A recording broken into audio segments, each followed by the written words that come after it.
తెలుగు సాహిత్య అభివృద్ధికి విశేష కృషి చేసిన ఆంగ్లేయుడు క్రైస్తవ మిషనరీ అయిన చార్లెస్ ఫిలిప్ బ్రౌన్ గురించి తెలుసుకుందాం. తెలుగు సాహిత్యమునకు విశేష సేవ చేసిన ఆంగ్లేయుడు తొలి తెలుగు శబ్దకోశమును ఈయనే పరిష్కరించి ప్రచురించాడు.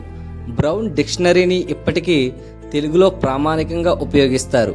తెలుగు జాతికి సేవ చేసిన నలుగురు ఆంగ్లేయుల్లో ఒకరిగా బ్రౌన్ను పరిగణిస్తారు. మిగతా ముగ్గురి పేర్లు Arthur cotton, కాలిన్ Mackenzie, Thomas మాన్రోల్. Andhra భాషోద్ధారకుడు అని గౌరవించబడిన మహానుభావుడు. సిపి బ్రౌన్ 1798 నవంబర్ 10న కలకత్తాలో జన్మించాడు.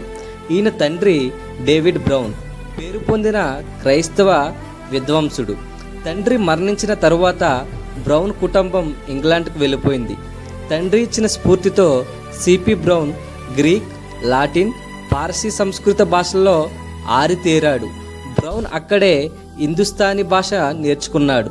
తరువాత 1817లో ఆగస్టు 4న మద్రాసులో ఈస్ట్ ఇండియా కంపెనీలో ఉద్యోగంలో చేరాడు. ఉద్యోగ బాధ్యతలో భాగంగా మద్రాసులో కోదండరామ పంతులు వద్ద తెలుగులో ప్రాథమిక జ్ఞానాన్ని సంపాదించాడు.